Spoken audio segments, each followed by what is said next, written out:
Hello world, this is Random Fix, and today I'm going to show you how to properly charge your BMW. And this is a BMW I've had and I'm working on it currently, and this has been sitting for about 2 weeks while I was waiting for the parts, and I've been doing a lot of testing on it. So the door's been opening up and the battery's been on and off. So I want to make sure that when I return this back to the owner, I want to make sure he has a good experience. So what I'm going to do is put this thing on a battery tender, one of these battery chargers, and I have a total of two of these, and I have one of these. This is an amazing charger right here, and it works for any kind of battery, whether it's sealed, lead acid, or just AGM battery. And I'm going to show you how to safely do this. Alright, so the battery in this vehicle is actually located in the trunk, but I don't want to put it there because I don't want to leave the trunk open for that long, just because they have shocks just like this. And in the trunk there's more sharp corners, and there's a safe way of doing this. I'm going to show you how to do that now. And just grab your charger, put it on the regular connectors. I'm going to put it down like at this angle. Do not leave it like this, just because we're going to be closing the hood and we don't want to take any chance this getting knocked over and causing any problems. So leave it down in this position. Now with your negative ground cable, we're going to come in and do the same exact thing. Come in right here and put it in the same orientation, flat like that. You want to look up above it to make sure there's not going to be anything that's going to be hitting it. Mine's going to be safe right here. And now what I'm going to do is I'm going to go ahead and route this cable in a very safe manner. So I'm not going to come to this edge right here. Yours might have a plastic piece or some rubber right here. Mine doesn't, so I do not want to run it that way. And there's a couple of areas that we want to stay away from. This is going to be one of them. So we don't want to run anywhere near here. We don't want to run near here, nor do we want to run near here. So what I'm going to do is route it right through here.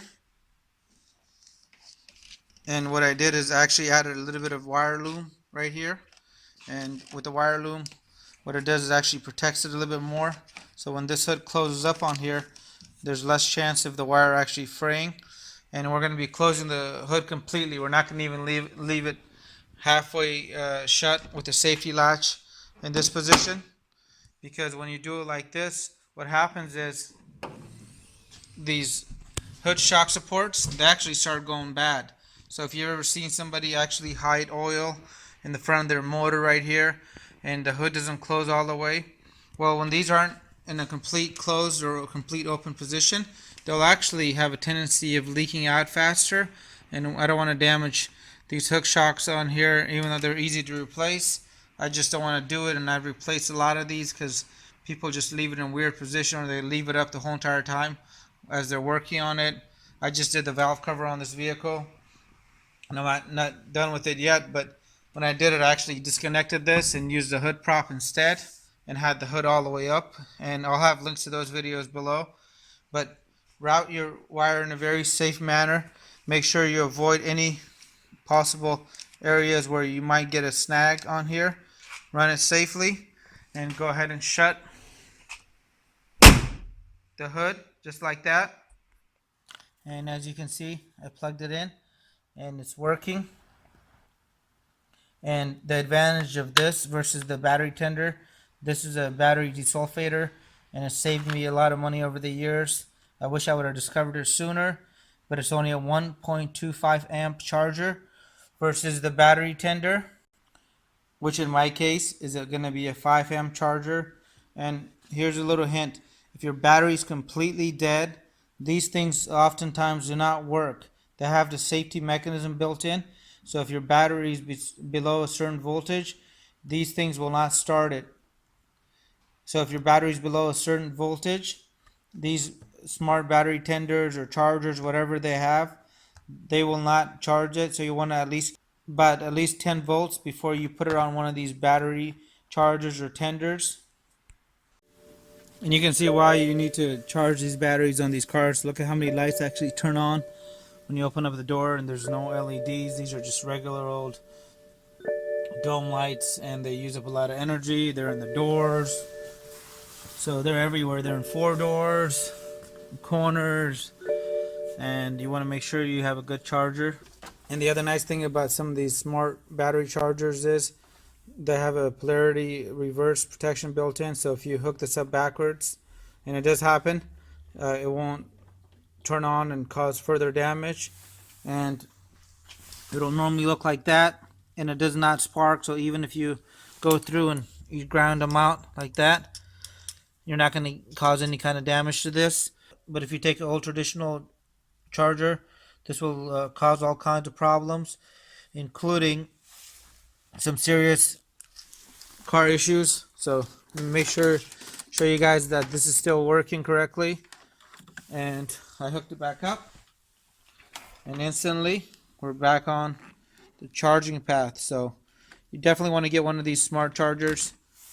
And here I have an old battery that reads less than 12 volts, so only got half a volt. And if you try putting it on one of these chargers, it will not work. It'll show that there's something wrong. So if you wanted to charge this battery, if there was any way of reviving it, you'd want to get this past 10 volts approximately before the charger lets you use it. So that's pretty cool, but annoying at the same time. If that happens, just go ahead and use another battery to bring the voltage up on this. You can almost do a fake jump start with it, and or use an old charger that they're still available on eBay, but they tend to burn batteries up because they overcharge them and they run really hot, so I don't like using those.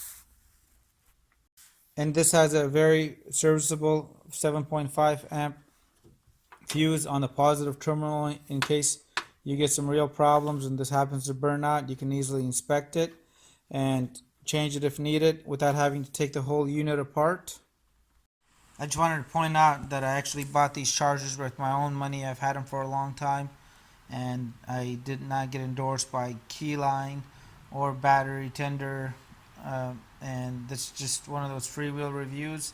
This thing will save you money, and I believe it's under $35, so it's a great buy, and you can use it all the time. You don't have to wait for your battery to go bad before you use it. I put this on my vehicles at least once a year. And here's the charger when it's all complete.